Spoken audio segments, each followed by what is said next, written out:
All right.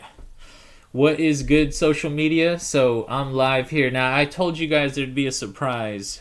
Those of you that actually watched me play Mario Maker earlier in the week.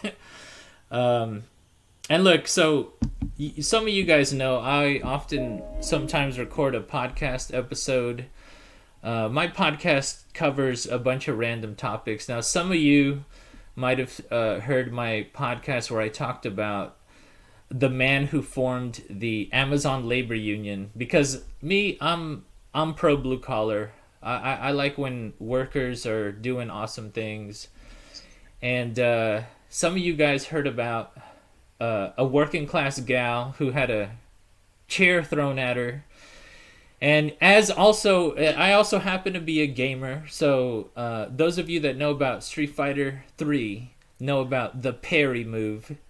And to me, it was just, I don't know, it looked like something straight out of a video game parry. So I thought it was awesome. And this woman legit got some notoriety and fame off of that.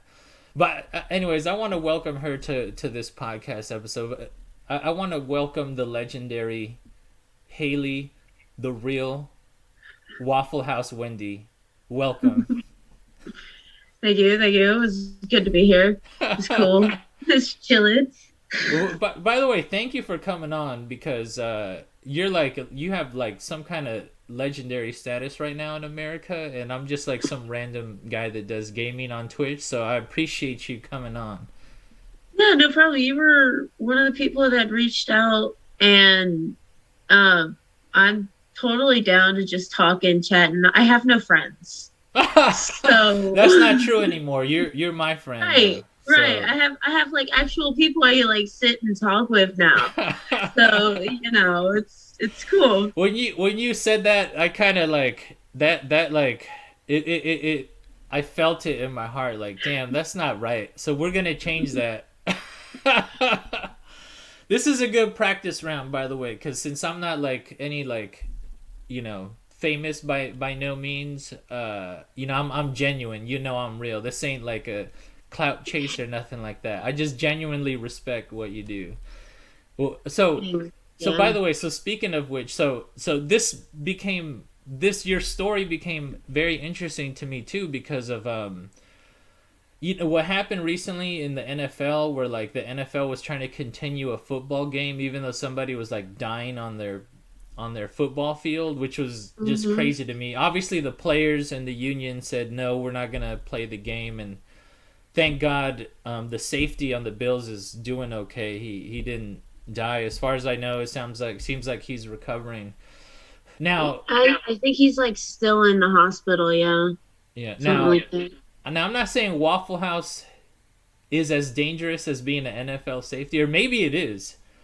What can is it as dangerous? Like is your life on the line? Just tell me, because I'm gonna keep it a stack, as they say, or what do the I kids say? mean, No I cap, no cap. Oh Like, God, no. right? So there's no Waffle. To my knowledge, I'm in the West Coast. I'm sort of around Seattle right now. Despite the 49er hat you see on my, on the Twitch channel. I don't see Waffle Houses around here. Can you just go through Waffle House in general? Like, what is the deal with it? Is it I as mean, it's a breakfast place. I mean, that's it. We serve breakfast, and you get like a steak that's like this thin. So it's not even like a real steak. It's like a breathe of meat, and people. It's just the fact that people are. It's open 24/7, 365 days a year. It does not close. Those doors do not lock unless there's been a fight we have to clean up. so they're waiting for a brawl to happen. Now let me ask you this. Sorry, before we get back on this whole like situation with Waffle House, this is a kind of a softball question I've been wanting to know. Do you even like waffles? Like, is waffles a legit breakfast item? Like, do you like ever crave them? Like, yo, waffles. Anyways, I was just always curious. I Like, on mean, a, yeah. like I eat Eggos, So you do, like, so you do fuck with the waffles, basically. but not like hard. Like I would take like when I was working as the grill op, I would take like the jalapeno slices that you would put in like your hash browns or something, and I would like take a cup of Waffle House like waffle batter, and I would like dip my jalapenos in it and then fry them in some grease. But like that was really the only way I would like fuck with a waffle when I was over there at Waffle House. Like So there are they now on a scale of 1 through 10. Like, how good is the Waffle House waffle? Like, I is it mean, even?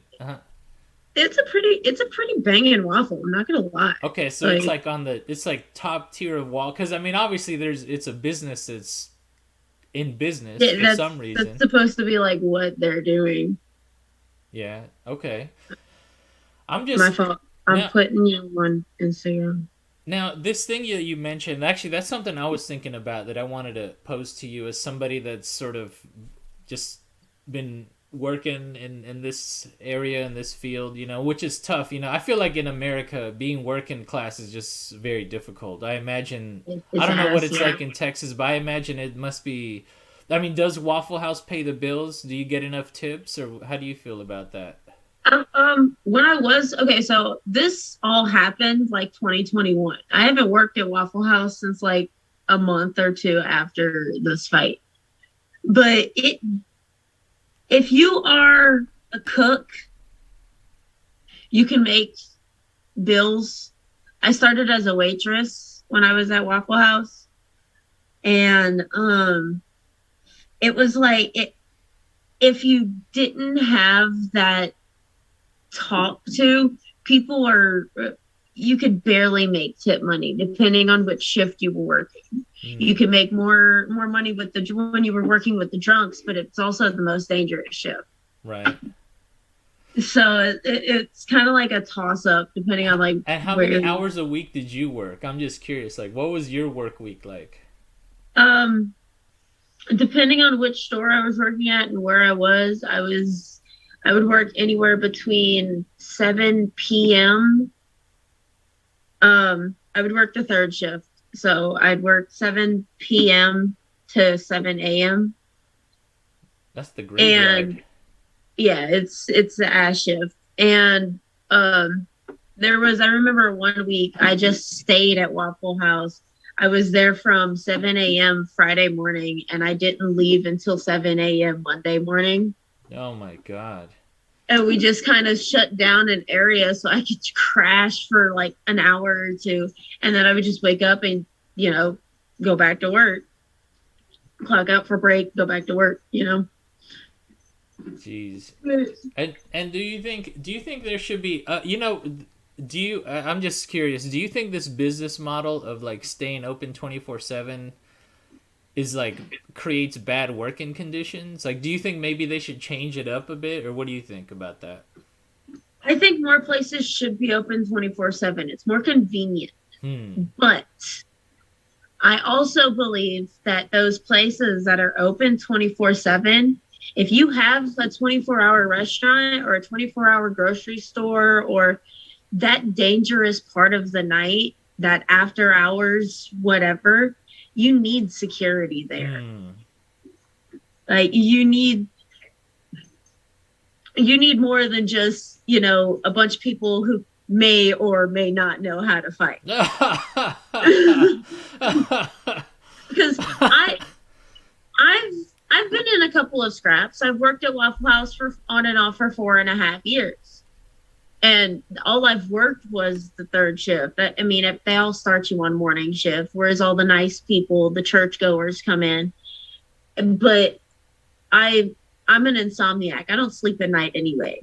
So, why not just work while I'm Right. not asleep? So, I mean, I've been in my fair share of scraps and I've seen my fair share of things. Like there was this one time I was chilling with one of the waitresses. She was there for she had worked at Waffle House for 17 years. And somebody was like, "This ain't what I ordered." It was just me and her, and we were switching off, cooking, taking orders, running around the kitchen, dealing with everybody. We had the whole store open. We were just kind of flowing, like it was like a well-oiled machine. And somebody was like, "This ain't what I ordered," and like threw a plate of food because they had just walked up and grabbed a to-go bag that it like there was like a ticket with a name on it, like, and like you're supposed to walk up and go, "Hey, I got a to-go order," and we'd be like, "What's the name?" and check the ticket, hand you your food. They just walked up and grabbed a bag. It was like, "This ain't what I ordered," and threw it. And man, she just reaches up above that because above everything where they cook, they got plates and stuff and eggs, egg baskets, so you can like, easily have access. She just reaches up, grabs one of the plates, turns around, flings it at the chick, and then goes back to cooking. Like, Damn, man. That's to me. That's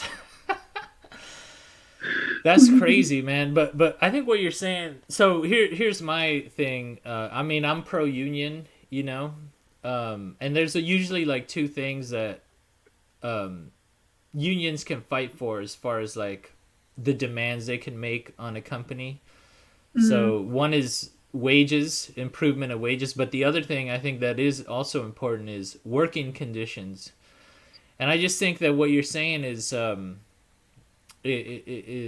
important thing, right? Because you're right. In America, if you're going to be up at work, you're going to have people at a diner at 3 a.m. You never know who's going to come in, right? Because yeah, what's the crowd that's coming in at 3 a.m.? everybody who's leaving the bar. Yeah, and so yeah, like security is an important part of that. It could maybe, you know, um, de-escalate a situation, or maybe they might think twice. If there's like Yeah, somebody there that's just like, hey, like, or because and some security guards, they have at least some kind of background. Not all, but most of them do have some kind of either military background or whatever. yeah, They've been some sort police, of experience. Yeah, and they probably could have like that. I know you were talking about. I heard in an interview. I guess that one chick was like, this girl's going to make my food or whatever she said. yeah. She Like was like, if you had a security guard that could have been like, yo, like I'm about to escort you out, yeah, like you're because all gone. I was working, the one I worked at in Lake Charles, while I was there, it got so bad, like every Friday, Saturday, we were having a fight, a brawl in between customers, not even between employees, in between customers, just being drunk, getting mad at the club, following them from the club to the Waffle House and just starting shit. And it would get so bad we would have to call the cops, and there'd be 60 cars in our 40 car parking lot, people parked in the grass and shit, and the cops pull up and people just start driving because it's the middle of the country, there ain't no trees that hit, so people just go through the field.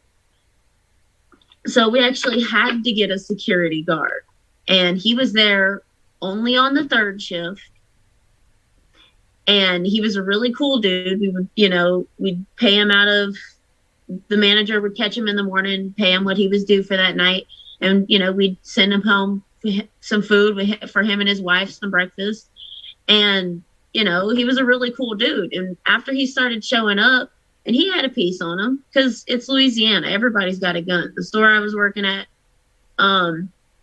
there's been people who's pulled their guns out and pointed it, and I've worked at some other Waffle Houses that had actual bullet holes in them.